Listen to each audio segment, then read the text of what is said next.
Hey everyone, this is Curb Knight doing yet another episode of the Heal Range podcast. Today I'm joined, of course, by Market Watch Danny. Every day, every time. That's how you always introduce me. It's And become a nothing has freaking changed from that. and it never will. Thank Anyways, you, Kirby Knight's auto like thing. autofill. Anyways, as you can clearly see from the title and the image staring directly at you, if you're actually watching the video version of this, we are actually doing something a little bit different. We are, for once, not talking about a set. We're actually going to be Or talking a about, tier list. yeah, or a tier list. Yeah, we're actually going to be talking about BCS preparations. Just a couple of tips. Now, both myself and Danny have gone to a fair number of BCSs over these like past couple years.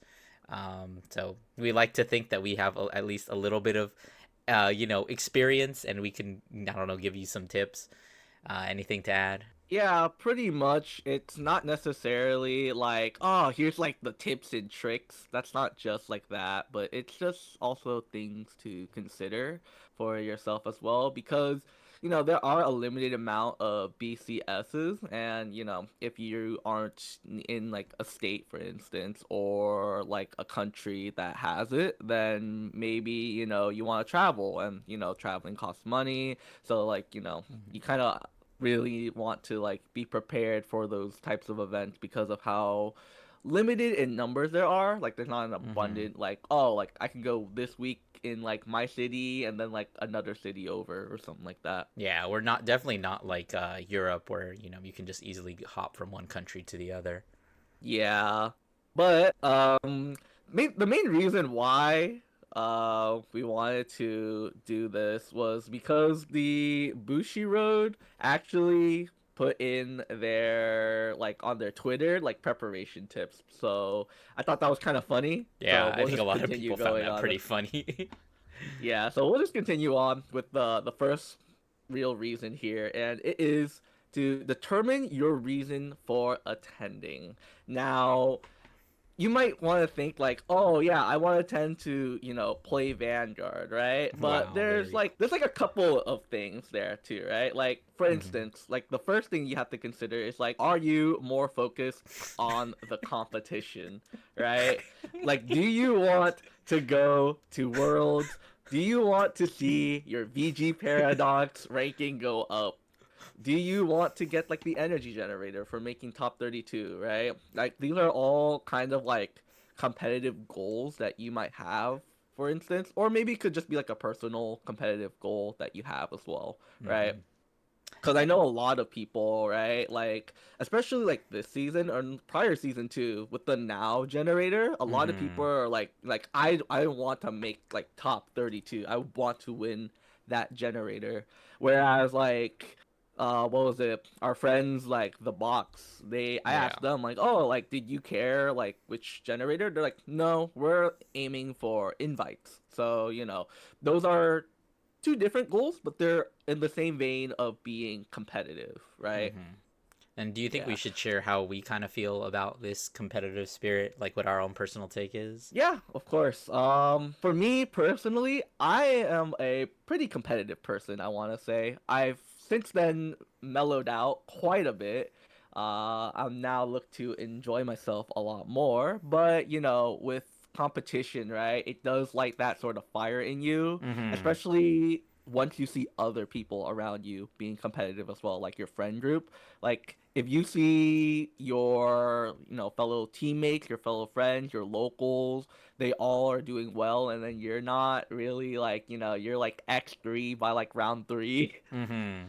then you kind of want to push yourself to be a little bit better. There's a little bit of that in like all of us, right? Yeah, I But I definitely get that. I'm definitely not as competitive as some of the people in our play group. I mean, I guess I've gotten a couple team tops. But I don't know. I definitely like when it comes to card games and specifically Vanguard. You, you know how much I scoff at kind of meta decks. I'm definitely much. yeah, I'm much more of a player who would like if I'm going to top, I would rather, top with a deck that I like, instead of, just picking up the best deck and just, piling it to the best of my ability.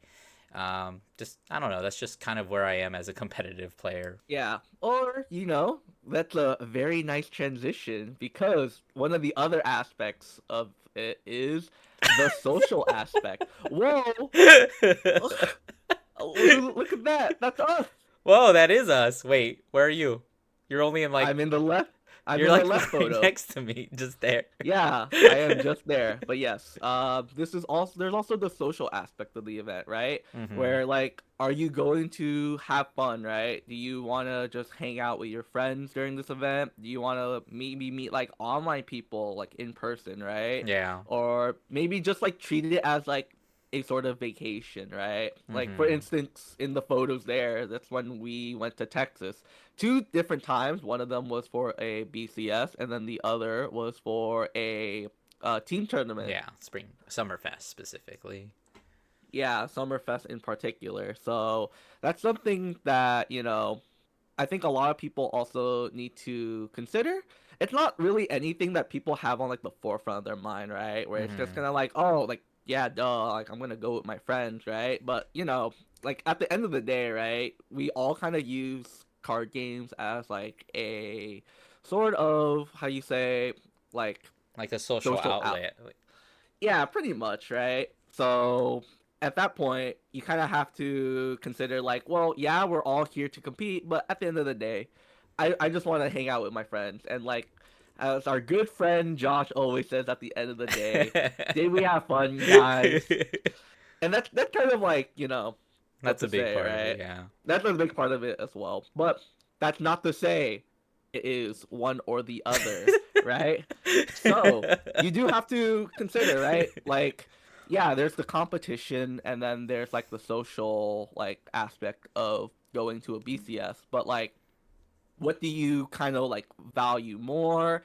And that's pretty much for you to decide, right? So, Mm-hmm. for example, someone in this example right here, maybe a competitor could be like, I really want to get this energy generator, and The I really want to get like, Elementarians. Elementaria. I really want to get to the worlds, right? Mm-hmm. But that's not also to say that, I'm gonna neglect, being with my friends there. I'm gonna be like hyper focused. Yeah, maybe during the game, but like, in between rounds, so every time you go up to your friends, like, oh, how do you do during this round? It's like, oh yeah, I got it, like so, and then, or you'll hear like the soul like, oh, I lost. This guy sacked me or whatnot, right? I mean, we've all had that sort of like experience, right? Where Mm-hmm. like we just kind of like go in between rounds and like just check up on each other, right? Yeah, literally, like in every single vlog I've made, I'm pretty sure I try to include it as much as possible, but like you just don't have as much downtime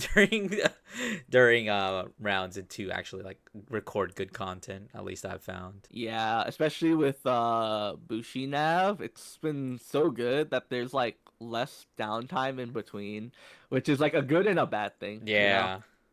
Yeah, but pretty much it's just about setting your goals.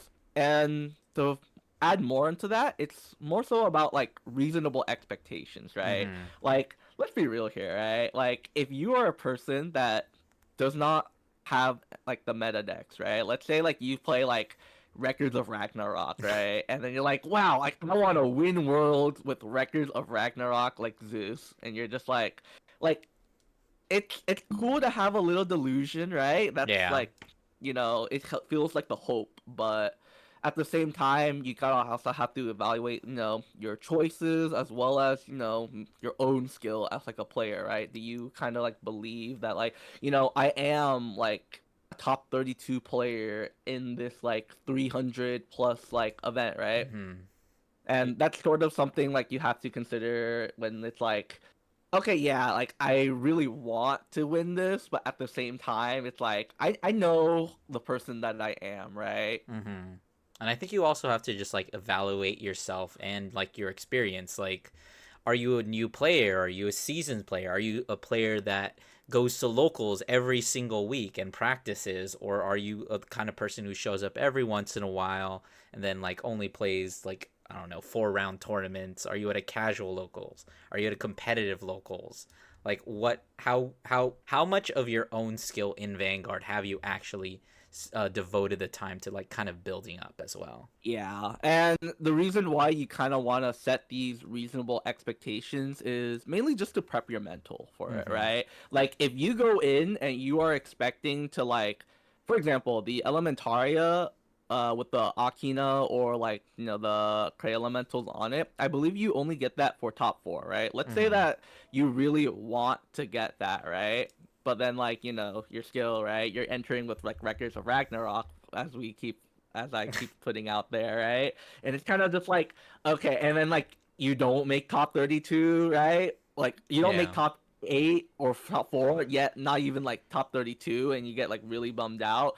Well, all right, like, at least you knew you were Yeah. getting You into, gotta set right? Where like it's like, realistic expectations for yeah, yourself. yeah, but regardless of your reason, right? Like, Mm-hmm. while it is like a spectrum between like, yeah, like I value maybe like socializing a lot more than competition or vice versa, regardless of that, I think it's way more important that you are enjoying yourself first and foremost, right? So, like, if you pick the best deck to win, right?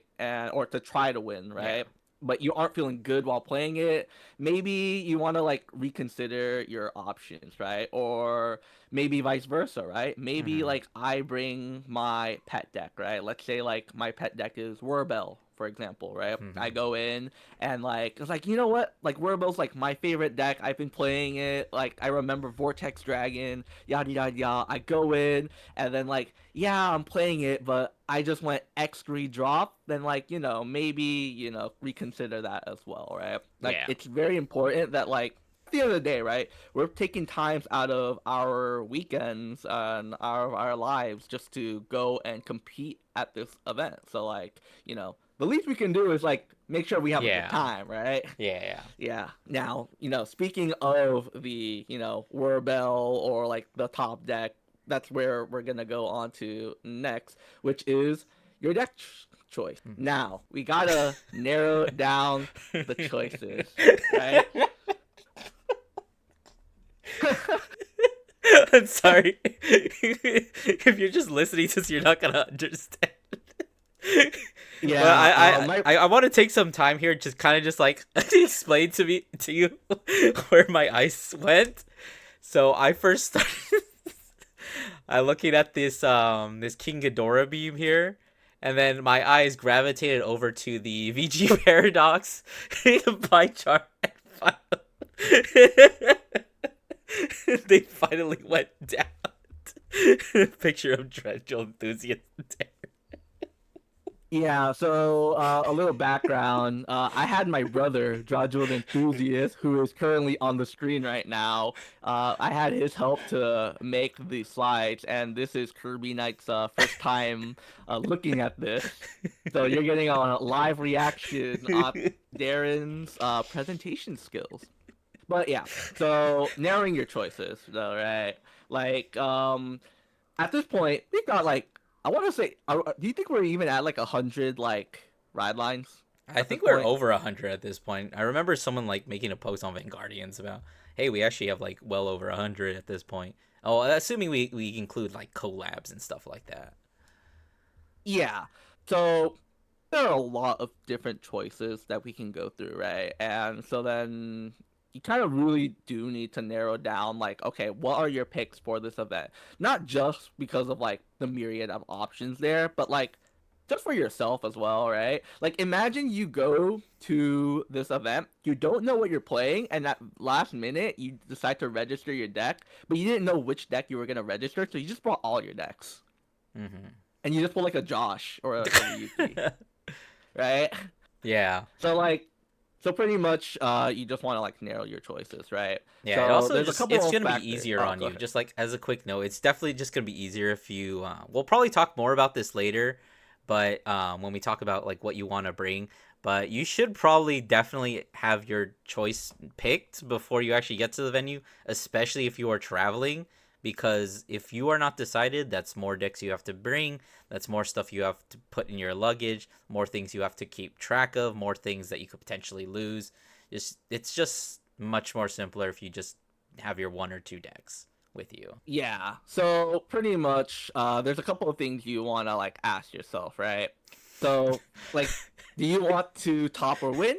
Then you would want to pick something that is a top tier or is a meta contender, right? There's a lot of uh, I haven't even Darren. looked at the second image yet because I'm still looking. Oh man, this is one of those videos. You do want to watch the video of this just to see this immaculate presentation. But going back to my point, right? There's some things that you can tell yourself to narrow your choices, right? Do you want to top or win? Then you pick a top tier deck. And there's like a lot of like, people's content. They post like tier lists on like Twitter, Vanguardians, On YouTube, right? Heal You get to Range see podcasts too. exactly, right? We have like, tournament data to like support like, wow, Virgila is doing a lot right now. Bob is doing quite a lot right now. Like Heart Luru, like wow, these are like really strong. They keep performing. That might be something you want to consider picking up and playing if your goal is to make that top. Another thing you can ask like, do you want to have fun? Well, at the other end of the spectrum then, if you just want to have fun, you just pick any deck that you like, right? Hmm. Like for some of us, like we all have like that pet deck. Shut up. Yeah, but pretty much, right? Like if this goes back to, your focus, right? Like Hmm. if you're going there not for really like the competition, but more so like, I'm just gonna shoot my shot, see how well I do, but at the end of the day, I'm just kind of here with my friends. Like, yeah, it kind of sucks to lose, but whatever. Then yeah, just pick any deck that you'd like, right? And one of the things about this is that comfort plays a really big factor in your decision here, right? Hmm. So you might be someone, let's say, that only plays Stoicata decks, right? Whoa, who could that Let's take be? the I know, let's take this hypothetical person, right? And then they see that like, oh well, I kind of want to do well, right? But then they see like, oh, it's like Virgila is doing really well right now, but I don't really like how Virgila plays.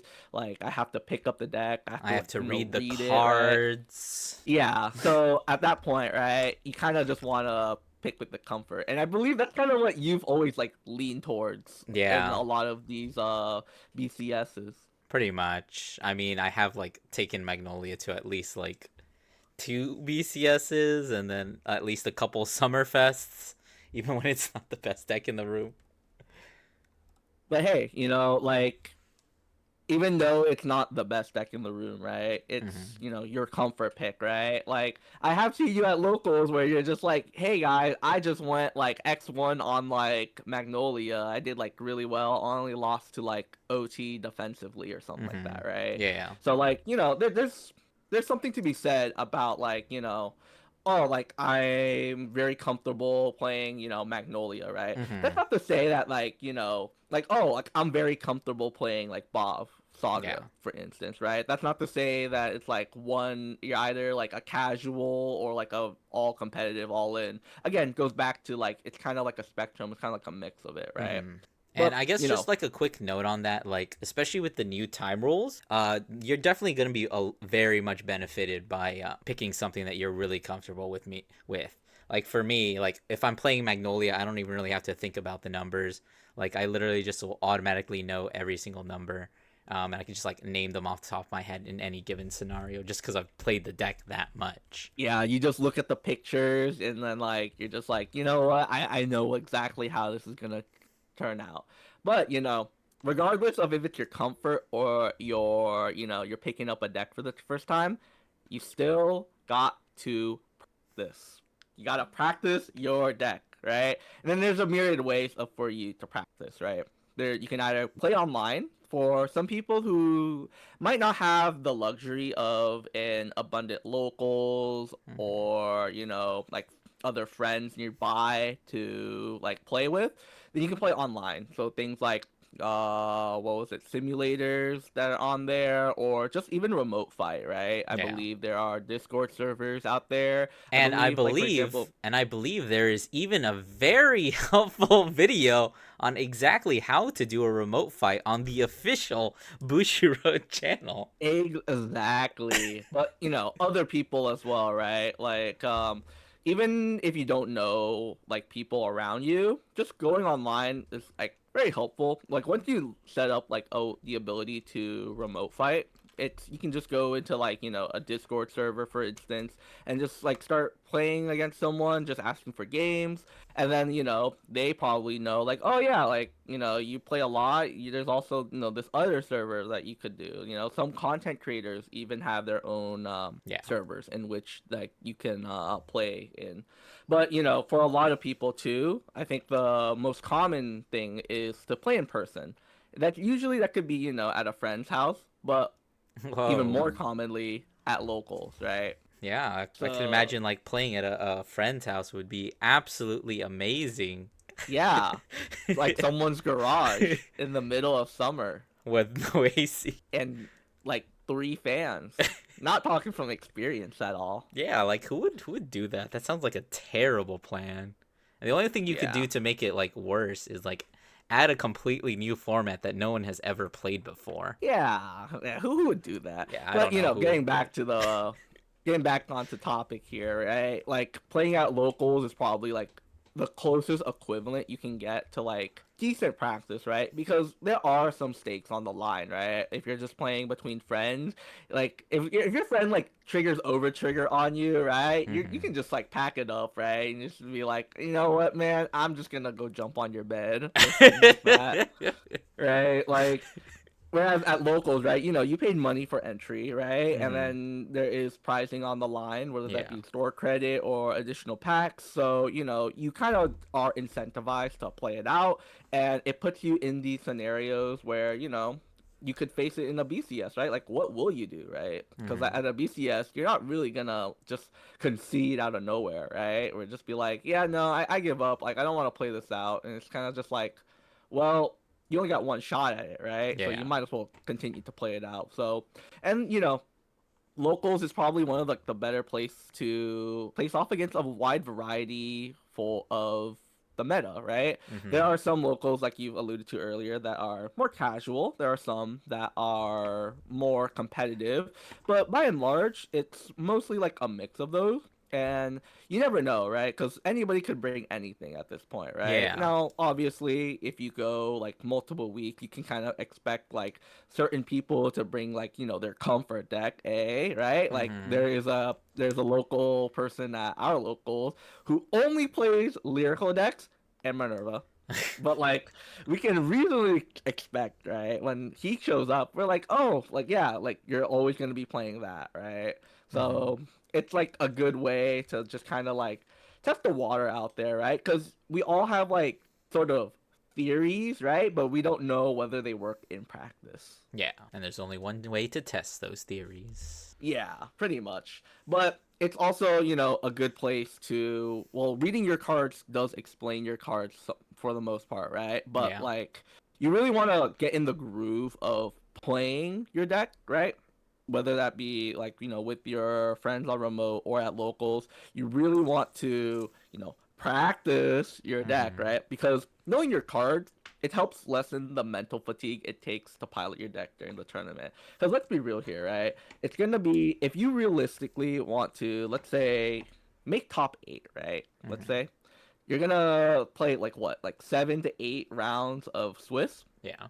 and then you have top 32, top 16, top 8, right? That's an additional Hmm. 3 rounds. So you're looking at 10 to 11 rounds. Not to mention, like, the wait time in between and just like that all adds up, right? So it's like how you said earlier, where like, yeah, I just kind of know my numbers, right? Hmm. Yeah, and You like can not just having to focus. waste so much time just like calculating it every single time.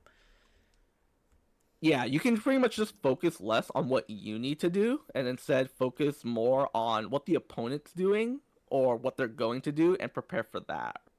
So Hmm. like for example, I'm pretty sure like when you play Magnolia, right? You're like, all right, I already know how my turn's gonna go, right? Like Yeah. what is my opponent gonna do, and like how am I gonna like shape my turn for that, right? Hmm. Yeah.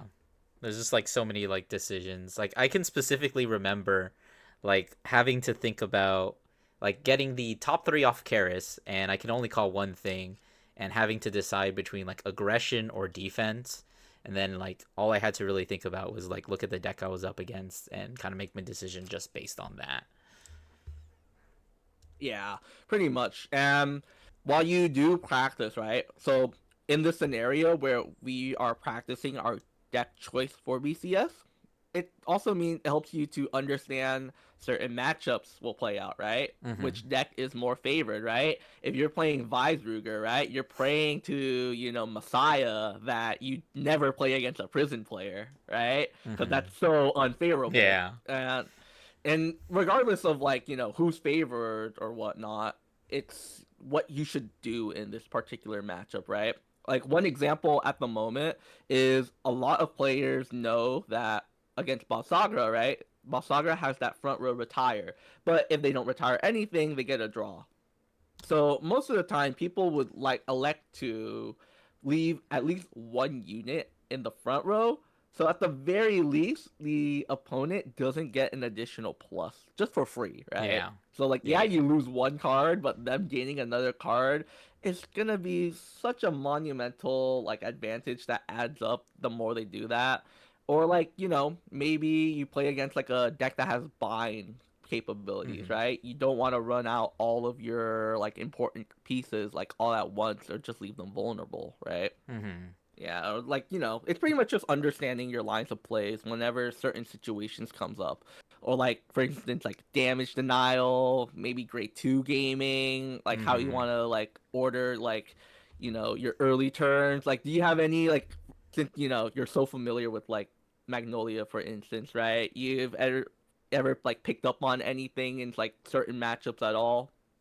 No, yeah, you can definitely, well, specifically as Mag, the fact that it's just like a very versatile deck, you can kind of go in like whatever direction you need to. Like, I've definitely like grade two gamed against, well, obviously against Stride deck sets, which is like super easy to do.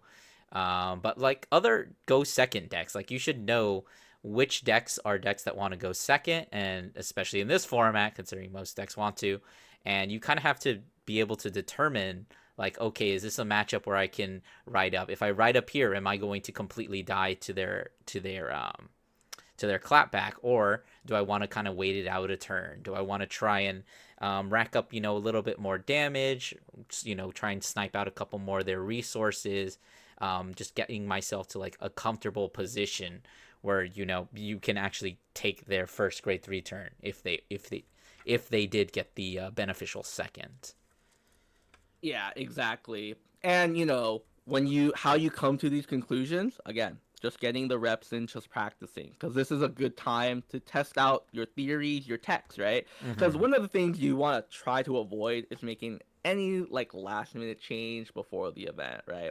Especially ones that are untested, right? Mm. Like I don't know exactly. I don't have like an exact like example that comes off the top of my head, but let's just say like what like you just swap to like a different ride line, for instance, or Mm-hmm. right? Or let's just say that like in Virgilla, right? I was playing Twin Cast before, but I wanted to change it to like Fire Regalis or like Shroud in Darkness, right? Like now you gotta think, right? It's like, okay, how am I playing with this card now? Like, I don't have this Mm-hmm. option, which I've been practicing, like, here and there. Like, is this even good, right? Do I even need it, right? Like, Mm-hmm. Shroud in Darkness is really good for filling up your board, but we've seen a lot of times where Vigilla can just make a board out of, like, nowhere. They just call out an Ezreworld, call out, like, a Flare Cosmore, go into Off Night, which calls out another guy, and then you can play your ultimate skill to get another guy. Like, that's already four cards right there, right? Like Shroud in Darkness isn't like that useful there in that Mm-hmm. case, right? Yeah, So I think when that's you make like changes like that, you're just introducing like so many new variables into your deck where you have like different like yeah, you do get a little bit more versatility, like you have all these different options now. Like to take your example, if you're playing the Shroud in Darkness, okay, now you have some different options. You have I guess do you want to call grade 3? Do you want to call grade 2 and a grade 1? Maybe you want to the ability to recall that one grade 2 girl that binds. Like it gives you these new options, but without testing, you don't know, are those good options? Is that something you actually want to do? Or is it just going to be a card that you're going to end up drawing and realizing, wow, there's actually no good time to play this? Yeah, I remember. I forgot what deck it was, but I was playing Fire Regardless, and then Shroud in Darkness just came out, and I was trying that, and like I just put it in, and I kind of just forgot about it, right? And then I went to like a locals, and I played it, and I just saw Order, and like for whatever reason, my mind was just like, oh, Order, right? And I just ditched it. And I'm just like, wait, I can't play Shroud in Darkness from Drop Zone.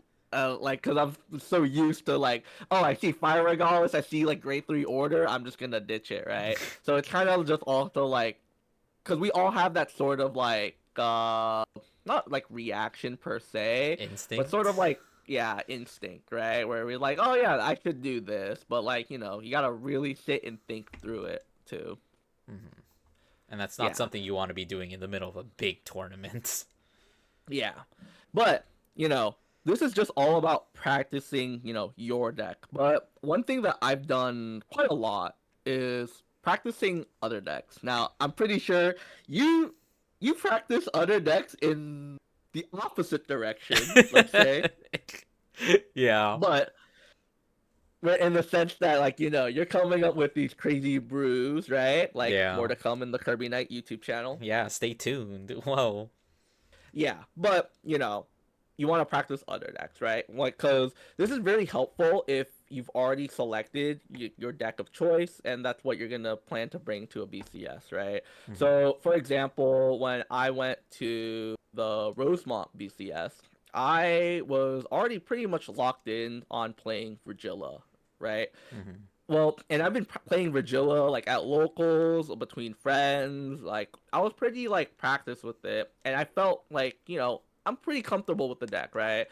So I'm at that point, I was like, okay, well, I can reasonably expect to play against other decks too, right? Hmm. So I'm gonna try picking up those decks, so that way I can understand a lot of it, and that's really the purpose of practicing other decks. It's Yeah. just to get an understanding of how the deck plays.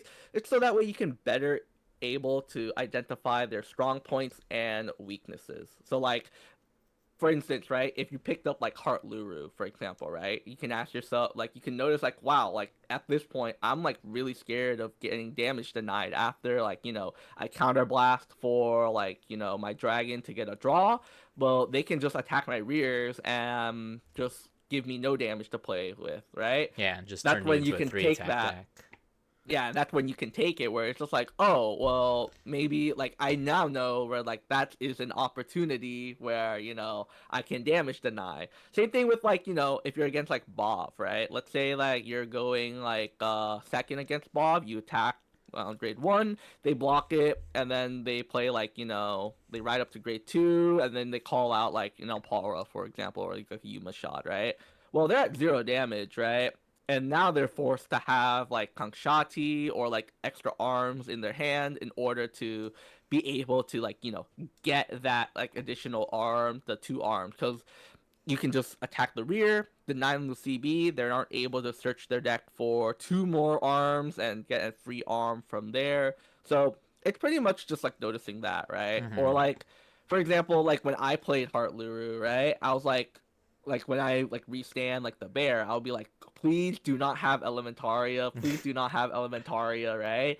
And at that point, right, when you're playing against Heart Luru, right, maybe like in your opening hand, you notice that you have like a perfect guard and an Elementaria. Well, maybe you can put back that regular perfect guard and just keep that Elementaria, right? Just Hmm. as like as a guarantee, just so that way like what it is that like what it is to get Yeah, because so it's just like let's in be real here. generally knowing kind of what a deck does. Like you don't have to know the very specifics, but like just generally knowing what a deck does. Like, oh, this is a deck that has guard restrict. Okay, what's the guard restrict? Oh, it's two or more from hand.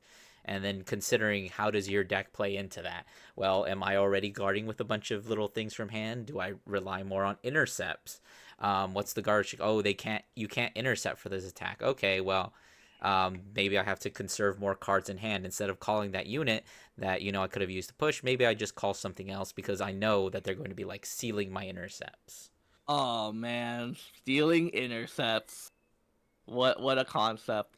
But yeah, so pretty much like it's like this is pretty much an extra step. It's not a necessary step by any means, right? Like you can kind of get away with just practicing your own deck and just keep playing it, play testing with it. But, if you want to elevate like your preparedness to the next level, Mm-hmm. right? Then you kind of should like practice other decks too. Cuz one of the things that I've always preached is that if I don't know what a deck does, then that deck just got like a whole tier's worth boost in advantage, right? Mm-hmm. So, for example, like I just yesterday I was playing at locals and I was playing against my friend Julio, who was playing Juicy Fruity. I had no idea what Juicy Fruity does, while I had a vague understanding that like, oh, okay, like I haven't really seen it in like the meta like top decks, right? So like it's probably not that strong, but at the same time, right? If I don't know what my opponent does, like I could get caught off guard, right? Mm-hmm. Like Especially with a deck let's like just that where you're like, oh, this has triple drive. Okay, let me two pass it, and then they flip a crit and immediately give it onto Van, and you're like, what? Why did you do that? And then you learn after that that the token now has a critical and the extra crit power, and now you can't guard that attack. yeah, but pretty much it's pretty much playing other decks and to a lesser extent also playing against those decks too. It's to familiarize yourself so you don't get caught off like mid tournament, right? While it's not like an FPS game in the sense that like you have the ability to like take your time to read your opponent's card and react accordingly, right? I remember this one time, oh my god, I played against this, it was like way back then. I was playing like Grave Zorga, and then I played against a Magnolia player, and they Mm-hmm. played like an order or something, and then they put out like roaming prison dragon, and they were so smug about it, right? And I'm just like, I just sat there and I just observed it, and I'm just like, oh, okay, like this is the situation, right? Like Mm-hmm. obviously keep in mind like the timing, right? Like you don't want to just sit there and just like look at the opponent's card for like 2 minutes, right? But like Yeah.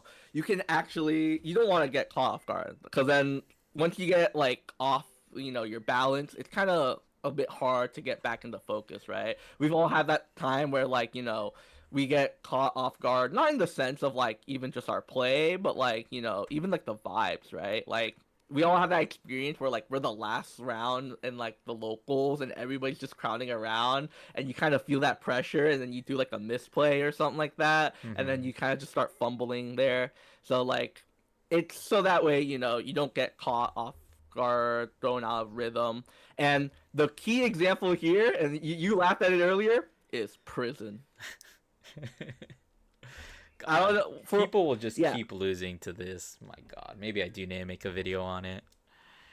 yeah, like prison is one of those decks where like it's not that popular of a deck. It's not that common of a deck. But yet, if you play against it in a tournament, right, you could get caught off guard. You're just like, oh shoot, like what do I do here, right? Because it's now like a different access to like do like Mm-hmm. it's like before I was just always use like my soul for this, but now I have to consider like. Well, I can use my soul to get back my cards, but then like I won't have enough like resources to do this, or like it's like, oh yeah, like Yeah, I you're basically forgot, just like playing on a completely different axis.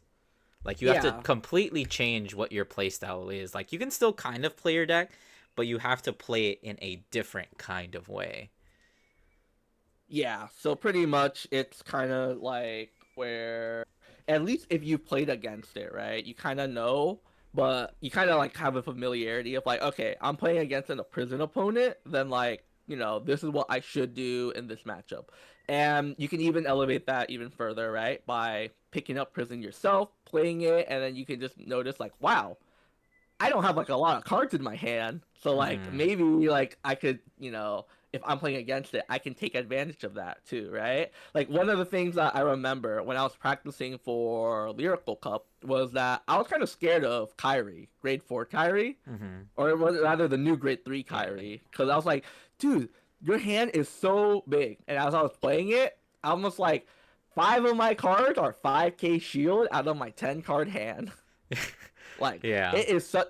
There's a lot of cases where like you play against a deck, you see like a thick hand, and you're just like, Oh oh, man, that was how just am I like a gonna fake break through hand. that? I gotta play more conservative. I can't break. I don't have like my full power. I'm not gonna be able to kill them this turn. Yeah, and then you realize like, oh, it was just like a bunch of grade threes and orders or something Mm-hmm. like that, because because you're playing against Bastion, right? For Yeah. instance.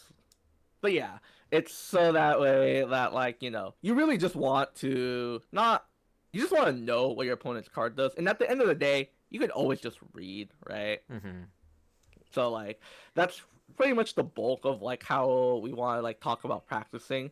Now we can talk about like additional prep here in a moment, right? Mm-hmm. So the way that you can also prep is what you bring to this event, right? Not only do you have to bring yourself, you have your bag and it's you against everybody else in that room. Yes, even your friends. But Mm-hmm. Unfortunately, sometimes. yeah, what is it that you bring in your bag, right?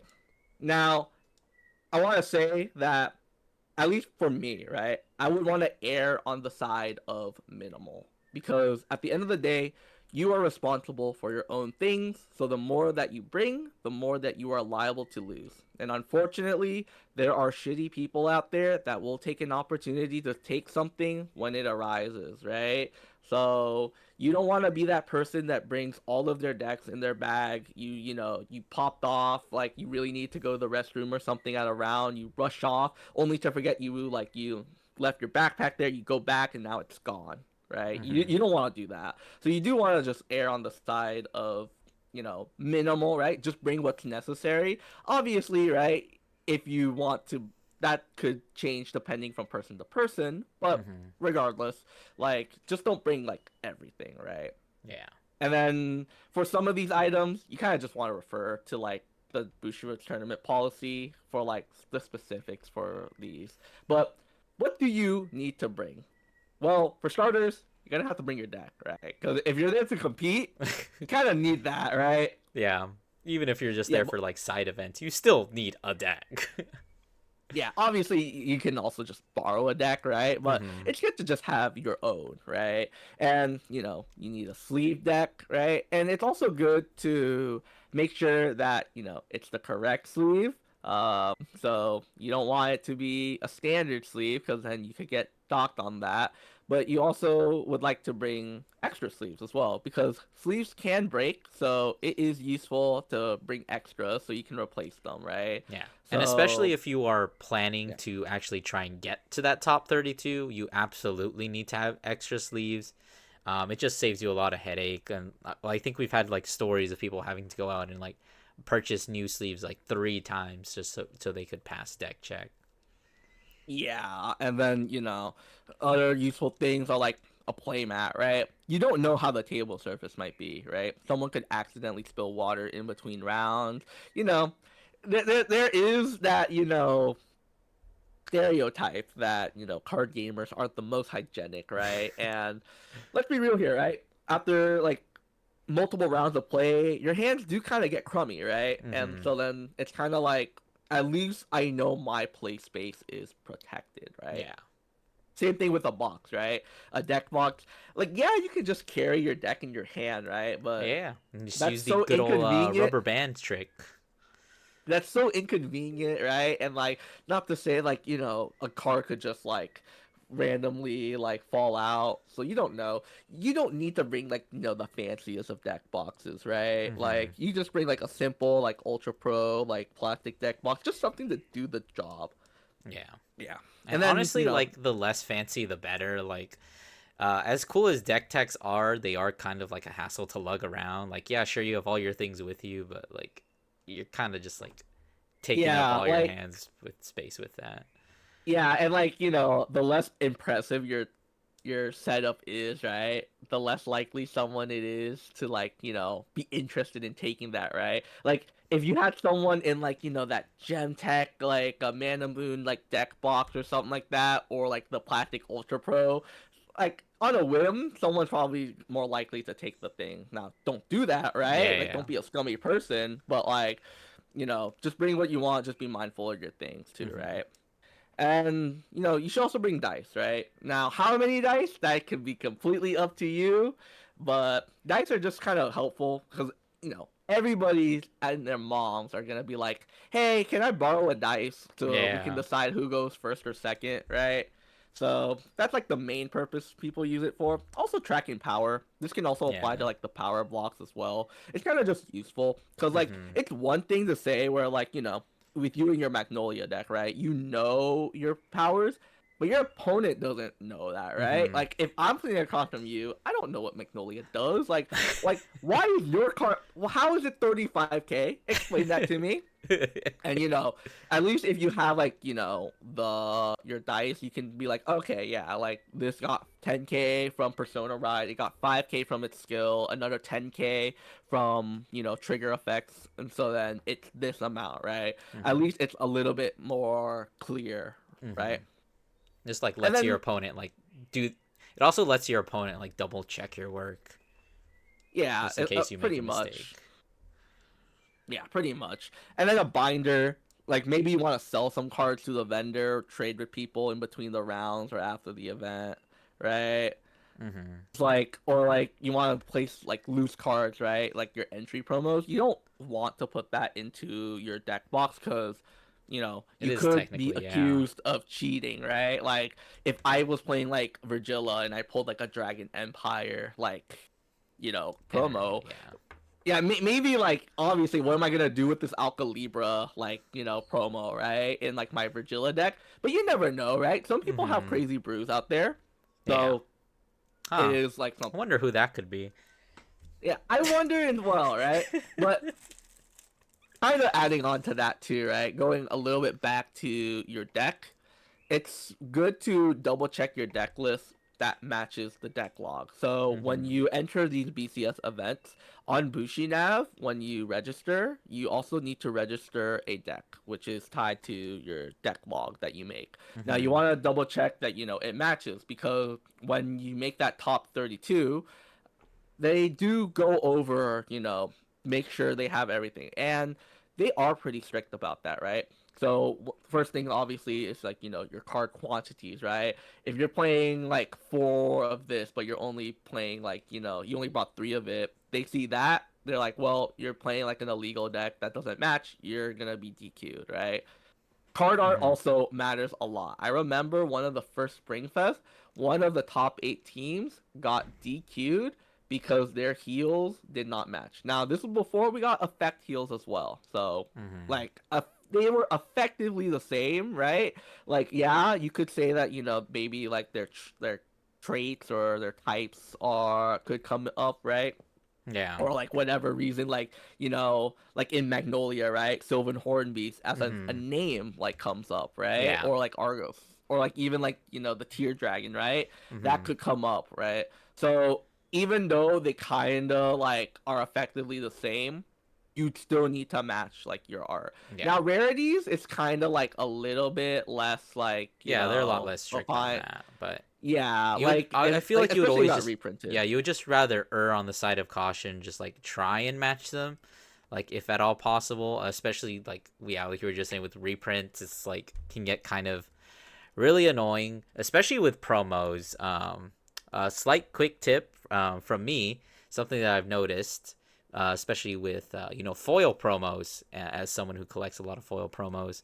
Um, Fun little fact, but foil promos actually don't have flavor text. So if you're like in between like a double rare printing, or if you're trying to figure out which is the foil and which is the non-foil, literally just look to see if it has flavor text. If it doesn't have flavor text, then it's the hollow. Hopefully that helps like someone randomly. Yeah, like pretty much you just want at the end of the day you could also check like the card set printing, right? They all Yeah, have it on but like the that's annoying. bottom left of the number, so you could also put that as well. But also a quick backtrack to the card art. This also includes the energy generator. So for all you Mm. now fans out there that don't have the now generator, don't put now there if you do not have it, right? A judge could see that and could technically rule that this is a different card, therefore, they could DQ you. I think we Technically actually had speaking, that happen, didn't we? During one of the California summer fests. it Like was they either got a that game or like they last. forgot. It was Yeah, something like that. They literally like didn't put it, and they just got a game loss, and they had to go 2v2 with already one It was loss into actually it. Yeah. a quick side tangent. It was really crazy. It was at this top eight, both sides had that issue, but it was different seats. So then each side got a game loss. So the only match that mattered was the middle, like the B player. So effectively, they were just it all came down to that one game, which was kind of funny. Yeah. But yeah, and a little like tip too, if you do make top cut, judges will do a deck check on you, and they will ask you to sort your deck in the order that is shown on deck log. Hmm. So like some of us we all have like our preferences, like maybe just grouping like grades all together, regardless of like orders or whatnot. But at least here, it's helpful to order it in that same way, especially if you do the N-1 rarity, right? Because they all split the rarities, the so yeah, that's another thing to like watch out for as well. It's not like the biggest of deals, but it is something to consider. But that's kind of just like what you want to bring as like a player. But there's some things that you kind of do need to bring as well as a person, and that being water and snacks. Right now, the venue does have some water stations Well, outside sometimes. sometimes. Yeah, sometimes, It's right? usually they will, but we have been to venues where they just straight up don't have any water. So I would just like Yeah. always err on the side of caution there. Yeah, so it's a good idea to bring your own as well. Same thing with snacks, right? You don't Hmm. have to bring like a big like lunch, right? Yeah, But you don't have like to bring just like a things, full course meal and like a sandwich and whatever, but just like yeah, just little things you could like snacks. easily eat like in between rounds, right? That could really help. And let's be real here. If we're at a convention center or like a hotel room, like ballroom or whatnot, and they have like, oh yeah, there's also like food stalls out there, they're gonna be hella expensive. And you kind of don't want to be like put in a position where like you spend a lot more than you have to. Unfortunately for me, I did have to do that one time. I was like had so little sleep. I really needed caffeine, so I did pay $8 for a monster. Would I do it again? Hell no. But that's because now moving forward, I am prepared for it. Hmm. You But lived yeah, and that learned. you lived and learned, right? But these are pretty helpful, right? You can also just as like a cheeky thing, you can also just ask your ex girlfriend who dropped round three to go get the boys' food as well. That's Hmm. also an option, but no one's gonna do that because we're all gonna make top cut. Yeah, totally. Yeah. Even the guy playing Now Records of Ragnarok. I don't know about that, but let's take a look here. Now this is like we're talking about practicing what to bring. This is all things about before the event. Now it's Hmm. good to talk about what to do during the event. Now this one is kind of like an in between, but it is to go with your friends. Now this is an example of our friend group right there. Yes, that is both Market Watch Danny and Kirby Knight as the parents of the group, taking care of the rest of our friends. But for real though, it is a lot better to go with your friends because it's a lot more fun. It's a lot more enjoyable to be around Hmm. others than to go by yourself, right? A lot, even like just to like locals, right? Most of the time we want to ask around like, hey, like, are you going? Because like if you're not going, like I kind of don't want to go because like I rather go with like a friend, right? Hmm. So it's always good to just like go with the group, right? And it's also the few time that the broader community can get together outside of just like the weekly local, right? And Hmm. sometimes the community is split between, different locals or even like states or countries at that matter, right? Hmm. So it's also a way where you can meet online friends, right? Like for instance, you could meet other like people that you interacted with, like let's say on YouTube or Twitter, Hmm. or maybe you can meet like, your fellow content creators. You could meet Whoa. Kirby Knight, for instance, Whoa. at one of these events. You Or could do that. but another good thing about this too is like going with friends. It also is an opportunity to make new friends as well. Hmm. Like for instance, um at all these BCSs, without fail, for some reason, I play against this guy named Darren. Not my brother, a different guy named Darren, and he is always my round two. But and it's funny because like we always like because we travel for events too outside of the states, but we also see each other there, and we're just like, hey, like what up? Like we do small chat, like how are you doing? Like catch up, and it's just like, hey, I'll see you round two, or like like another person that I acquainted with is someone named Bailey. He's like a really good player, and for some reason I've always played him at the last round or sit next to him in the last round. Mostly the prior one where it's just playing each other for the prior round or like for the bubble round, and it's kind of just like, bro, I don't want to send you home or like I don't want to win like this. But it's just kind of like an example of like, like going with friends, right? Not Hmm. just like, your immediate friend group or clique, but people that you may not like see. For instance, like I think Bailey is like in a different part of California than we are, right? Yeah. So these BCSs is like a few times where I can go and like, see him and just be like, "Oh, yeah, hey, how you doing?" right? Hmm. But really though, like it's just more fun to be with people. Yeah. Like you don't want to just go there, do your round, and just sit all by yourself on your phone, right? Because at the end of the Yeah. day, right, going back to it, it's kind of like, are you even enjoying yourself? Now maybe you are, right? Maybe you're locked Hmm. in on like the world grind, Or maybe you're but just like not as much of a social person, but that too, right? But like but it's still nice to just be with people because like everybody's energies, the vibe kind of brings people up. yeah. So yeah, that's one piece of advice that we would have for going during these events. Another thing too Oh, is can to I say just take one more care. thing about that Oh image? yeah, Yeah, yeah, go go back to ahead. it. Go back. No, the other, yeah. This image illustrates something that is very, very important, and I need you all to know. This is the reason why Market Watch Danny is my co-host, and none of the other cast has been on the podcast. God enthusiast and deck tester riding and my teammates. Joshua and my teammate. But yeah, if you guys want to know the Kirby Knight extended universe lore, we are essentially the parents of the group. So there's that. But moving on to like the another thing is to just take care of yourself up until the event and during the event, right? Now, what does this mean? Good sleep, right? You want to sleep well. You don't want to be that person that is like, oh, like I can't sleep. I'm gonna go to sleep at like 5, and then you have to wake up at like 7 because check-in starts at 8, right? You also want to eat well too.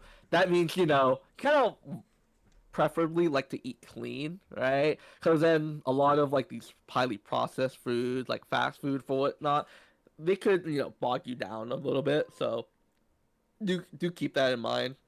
And then also just dressing well and comfortably, right? Hmm. Like you dress well, you feel good, you do good, right? So maybe don't go in like like a suit or whatnot, like a Unless really it's a tight really one. comfortable suit. Yeah, exactly. Or like, but pretty much you just want to make sure that you are well. And the most important part of this is good hygiene, right? Oh We don't want man. to stink, right? Do not be that stinky person, right? Put on deodorant, take a shower like before the tournament, right? Like maybe like wash your like what I do, like after rounds, right? And like picking up my stuff, making sure I have everything. I go to the restroom and I wash my hands because I know my hands get crummy and like I do not want Yeah. that on like my cards or even my opponent's card, right? When I have to shuffle like their deck, cut their deck, or even pick up their cards, I don't want to like subject them to that, right? So it's just a good idea to like make sure that you're eating well, you take care of yourself, you drink well as well, right? And you want to make sure on the topic of eating and drinking, you want to make sure you stay hydrated and like you're kind of a full, not really full, but like not hungry, Hmm. like throughout the tournament, right? Because venue food are typically expensive. So back to what to bring. It's helpful to bring like like your own like snacks and whatnot. Hmm. Yeah, Yeah. just save the heavy meals and partying for after when you know everyone's in top 8 and everyone made top 32. Yeah. And then part of the taking care of yourself, I did talk about this earlier, and I'll officially say it here. When you finish your match, double check your belongings, right? Make Mm-hmm. sure you have your deck. Make sure you have, your mat, your deck box, the number of cards in your deck. I know a lot of people are saying, like pile shuffling is not actual shuffling because it's not randomizing, but it is a good tool for, counting the deck, right? Mm-hmm. Like maybe if you're counting it, maybe you're like, oh, I'm at 49 cards. Like, why is that? It's like, oh, it's because I like triggered my over triggers and I put it to the side, right? So and then I look, or maybe your card dropped, or maybe even like your opponent accidentally like picked up your card, right? Because Mm-hmm. like you guarded, you use like similar sleeves. So make sure to like really like when you finish have all your belongings on you, right? You Mm-hmm. don't want to, get up and then just figure it out later because that's just gonna sour your mood, right, for the Yeah, rest of don't be like the my day. teammate Joshua, who true story at our last Summerfest where we teamed with him and of course Market Watch Danny. We had a round where he just straight up just walked away with his playmat and just left the deck there on the table. Thankfully he was paired with two responsible people, so I picked it up. Yeah, thankfully. But yeah, that's like taking care of yourself. But more importantly here, and this really is kind of just like what I want to impart on people, it is your attitude, right? Now, I'm just basking in the glory of this slide right here. Whoa, And you, is that Twitter micro celebrity mate Tengu? yeah, and your teammate Josh, yeah. But what I want to talk about with attitude is like, check yourself, right? Because you don't have to be really bubbly to everyone, right? But Mm-hmm. small talk and banter, it does help to lighten the mood. Because at the end of the day, right, we're all Vanguard players. We're here to have like a good time. Yeah, we're here to compete, right? But you don't want to play against like a grumpy person because it really, like I said earlier, with being around people that like lift up your mood, playing against someone who's like oh yeah, like they're not paying attention, they're like very mad or annoyed or something like that. Yeah, we can't help it sometimes, but like Mm-hmm. it does affect other people's mood, right? You kind of want to be a good opponent. You want to try to be very cordial and respectful. Now, and that leads me to the quote I always tell myself every night without fail. Ever since I got back, I've reformed: humble in victory, gracious in defeat. And I've lived those words to the best. But it's also kind of like you want to try to be the player that you don't mind losing to, right? And and to borrow from like another game in Magic and Commander, you want to kind of like play to be invited back, right? Unfortunately, we've all had those like players at locals where we play against them, they complain, like they're just not a vibe, right? Mm-hmm. And like when you next play against them, you're just like, oh man, like I don't really want to play against you. Like I'd rather just not drop this round because I don't want to interact with you. Whereas, Mm-hmm. if you play against someone like, oh, like you're a pretty good friend, right? You can, shoot the shit a bit, do that banter, right? I'm like every time we play up against each other, right? We're like, whoa, like let's Basically. yeah.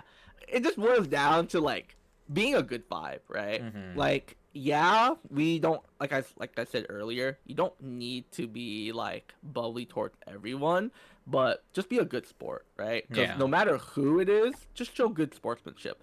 Even if you get OT'd on and like they omega sack you, right? Yeah. Just thank you for the game, and like just take your stuff and like you don't need you can blow off your steam, but just try not to do it in front of that person because for the most part, if you do check OT, we all kind of feel that sort of like little guilt for doing that because it's such a Mm-hmm. like omega win, like mega Yeah. cheese win. So like just be a good sport, right? Yeah.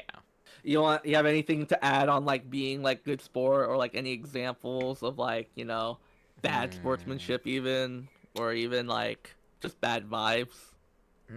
I feel like I would say in general our community tends to be like a lot more on the positive side.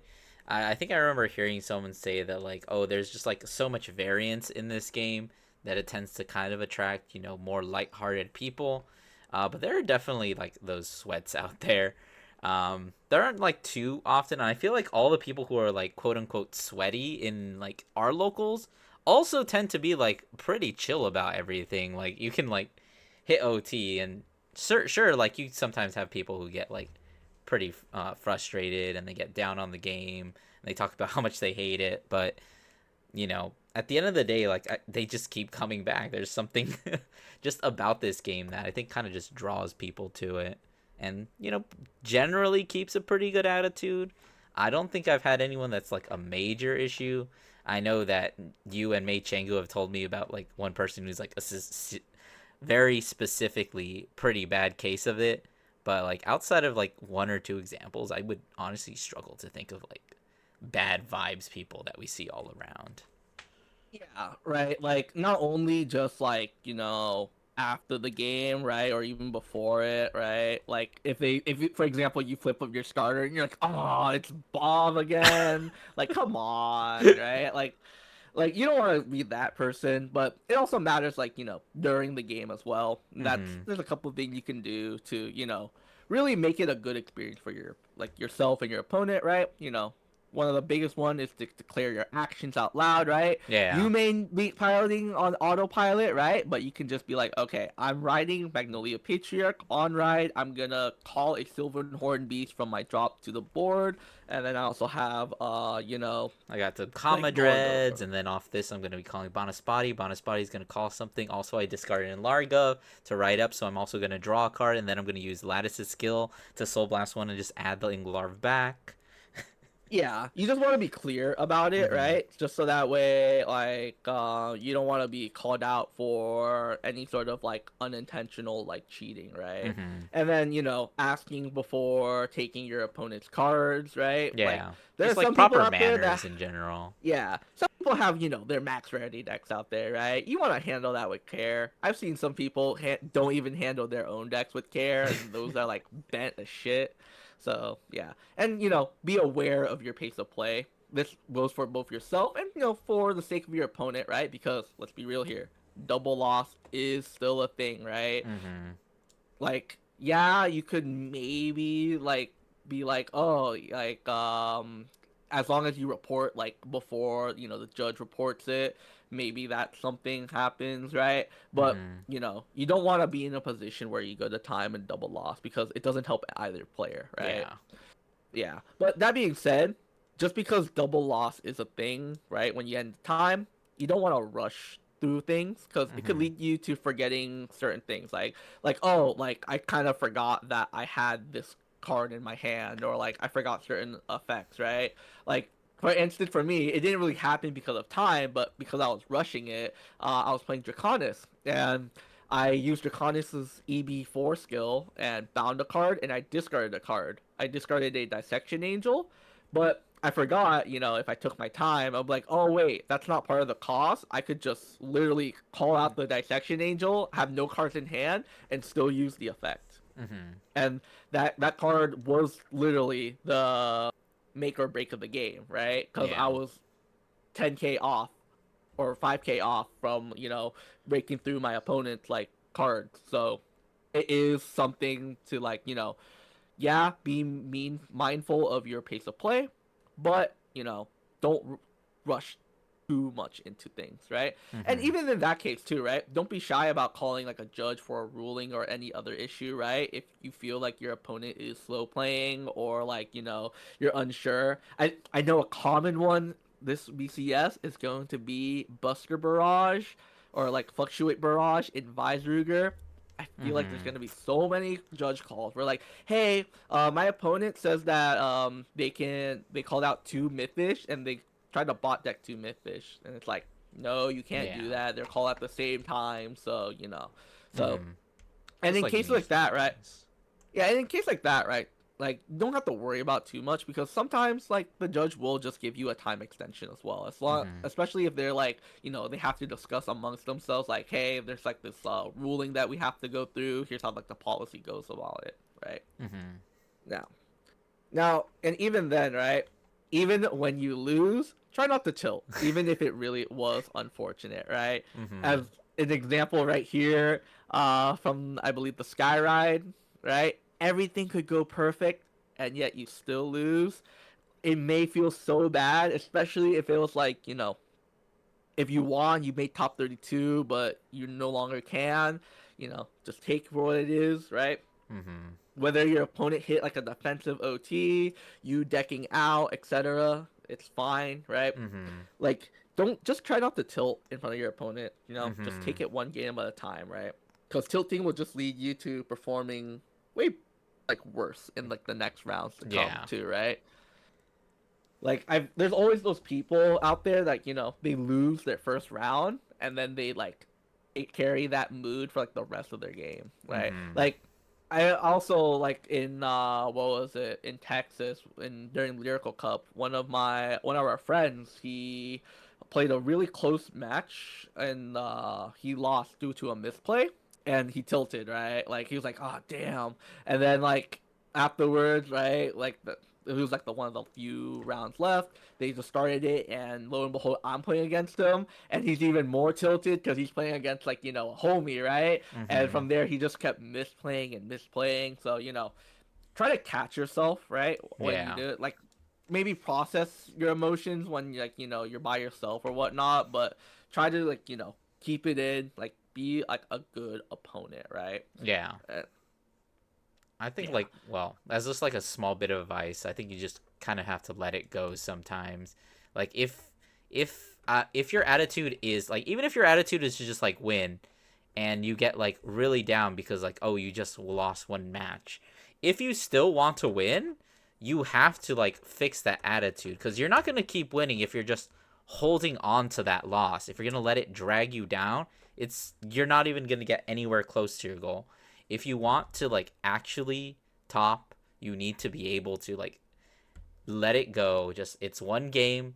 You're gonna have so many more, and even if you don't make it here, this isn't gonna be the last BCS.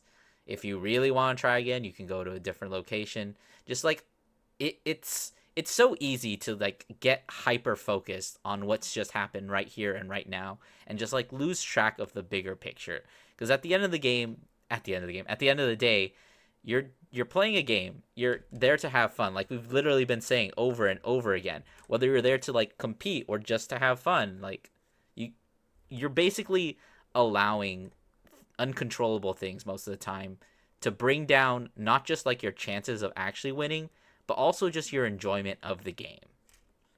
Yeah, there's no need to like, hold on to like these like low variance, like bad moments, right? Because we tend to like hold on to like those moments, but we tend to forget when like, things do go right, right? Mm-hmm. For It's us. just so much So, easier to remember the bad things and harder to remember the good things. yeah. And on top of like, just want to add on to about like your attitude going into it. A lot of players will sometimes see like a good player and they'll think to themselves that they've already lost, right? So Mm-hmm. like my friend at the Lyrical Cup too, right? Like he kind of like part of it was also because of the what was it tilting, right? Mm-hmm. Unfortunately, but it was also because like he's like, dude, it's you. I've already lost too, right? Because like when you're Yeah. if you're already admitting defeat, won't bode well for you mentally during that match, right? Because you already written yourself out, right, to begin Mm-hmm. with. So like just make sure to like no matter who it is, you've always had a shot. Now if you're playing like Weisruger into prison, maybe not, right? No, Like know your limits, right? like know your limits like in that case, but that's kind of like a tongue-in-cheek thing. But regardless, right, like yeah, like oh, like I'm at like table 2, right, like like yeah, like oh, like my opponent's really good, they're at like the top tables here, they're undefeated. Well, you're also undefeated too, Mm-hmm. right? Like give yourself some props as well, right? Yeah. And one of the things about your attitude is, like as we've been saying, try to enjoy yourself, and catch when you've been starting to feel off, right? Whether that be, physically off or mentally off, right? So like maybe if like you're like feel like you're gonna be passing out, okay, maybe it's time to get like some food in you, maybe some caffeine, hydrate, right? Mm-hmm. Or like mentally off, right? Let's say that like, you had a really, really bad loss, right? That it was so bad that like for whatever reason, like you just didn't want to play anymore. As we've been saying, try not to like take it out on the your opponent. Like thank you for the game, like take your stuff and move on, and then let out your anger there. Just notice it when you're gonna be lapsing in like your feelings, right? Mm-hmm. Just because like if you noticed it, right? Like if you tilted like round two and there's still like six more rounds to go, like yeah, you a part of you will be like play it out, right? But then you could also just be like, yeah, no, like I literally just don't feel good. Like I don't like how I played like my two games. I don't like my deck choice. I don't feel good playing my deck choice. Maybe it's a good idea to just drop out of the event, do like a side event or something like Mm-hmm. that, right? Yeah. Like just be aware of like your feelings Mm-hmm. essentially. And then, some miscellaneous stuff too is just write down your tournament report to reflect back on, right? It's like Mm-hmm. what you could have done better, what did you do well, where did it all go right or wrong for you, right? And Mm-hmm. it's a good time cuz like, people's memories, we tend to forget, but if we go back, we're like, oh yeah, round three, I played against Leonord, and like this happened, and it's also good for at least for the two of us, if we were to like make like a video on it, right? We can at least Whoa. like refer back to it, right? Like Mm-hmm. like, do you write down your tournament reports? Yeah, I usually try to when I remember. Yeah, this part's not really that like important to do, right? But it's like it's like a nice little thing to do for yourself, right? Because And I you can think just be like it like, could oh yeah, it could even help your attitude. Like I remember specifically our last summer fest, I was also writing down my things and you kept asking me, "Oh, which one of your losses were to variance?" And then looking back at all of my losses, I have like four losses to just simply variance, which is like, why am I going to beat myself over something that I couldn't control? And it definitely helped my attitude. yeah. Like if you were to like if you lost like three of your games, right? And but then like those three losses were all due to your opponent six damage healing into defensive OT, right? Mhm. Like realistically, right? Like was there anything you could have done there, right? Maybe like for instance you could have attacked differently, right? Like oh I swung at them with a two crit swing, maybe I should have done a three crit swing. Yeah, like whatever that may be, like just look back. It's like oh I lost, but you know what? Like they It just it, had it right. Like it is what it yeah, is. like I said, right? Like there's like yeah, it is what it is. It's just a variance that you can't control, right? Mhm. But pretty much in conclusion, though, I think if to sum this all up, just enjoy yourself, right? Mhm. Like whether that be like making like top 32, that's your metric for enjoying yourself, or just being like I'm just gonna look to do really good, like better than all of my friends in their group, like Mhm. whatever it may be, just be good about it, right? Because like Josh always says, did we have fun, guys? Yeah. And that's probably it, I All would right. say. I don't have really anything else to add on, so Now, is this the yeah. end of the slideshow too? Yeah. All right. I think that's a good note to end it off on. A Yeah. good Josh quote.